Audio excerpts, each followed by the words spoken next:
అంటే బేసిక్గా వెన్నెల కిషోర్ గారు యూజువల్గా ప్రమోషన్స్కి రారని చెప్పి ఇలా డూప్తో మేనేజ్ చేశాము. ఏమనుకోకండి.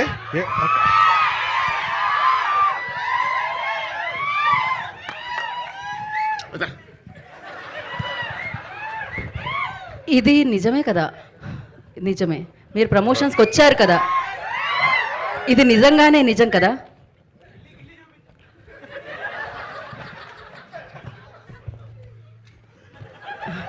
దే ఆసింగ్ మీ టు గిల్లిఫై అవద్దు. రాననుకున్నారా, రాలేననుకున్నారా? Hey, 1 second. 2 అక్షరాలు ఇంద్ర. సో ప్రమోషన్కి ఖచ్చితంగా రాననుకున్నారా గీతా భగత్ గారు? నేనే కాదు, అందరూ అదే అనుకుంటారు. 1 సెకండ్. ఉస్తాద్ భగత్ సింగ్.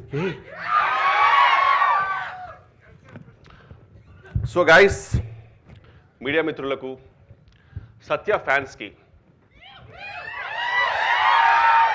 రితేష్ కల్ట్ ఫ్యాన్స్కి అండ్ రియా సింగాడే డెబ్యూ ఫ్యాన్స్కి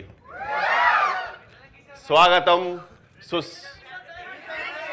నాకు థ్యాంక్ యూ అన్న.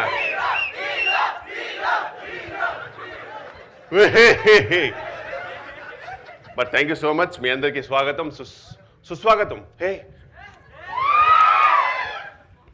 సో బేసిక్గా నా పేరు మీరు డైరెక్ట్గా థియేటర్లు తెలుసుకుంటే బెటర్. ఆన్ May 1st నేను రీసెంట్గా దుబాయ్ నుంచి కొచ్చికి రిటర్న్ ఫ్లైట్ వస్తున్నప్పుడు స్వింగ్ ఫిషర్ అనే ఫ్లైట్లో, ఆ ఫ్లైట్లో ఊహించని విచిత్రాలు జరిగిపోయాయండి. ఊహించని విచిత్రం ఏ RRR. Oh shit, a perfect. So బేసిక్గా నేను ఒక TFI బానిసనండి, మీ అందరిలాగే. సో సినిమా ఇలా చెప్పగానే అలా క్లూ పట్టేస్తుంటాను. సో అందుకే టైంపాస్కి సినిమా సుడోకు అనేది ఆడుతూ ఉంటాను అనమాట. సో ఈ బుక్ నేను ఫినిష్ చేశాను లేదా అన్నది మీరు May 1st థియేటర్లో చూడండి. జెట్లీ అనే సినిమా, నో సత్యాస్ జెట్లీ, సత్యాస్ నాట్ జెట్లీ అనే సినిమాలో మీరు ఖచ్చితంగా చూడండి. అండ్ మీ అందరికీ థ్యాంక్ యూ నాగ చైతన్య గారు. Thank you.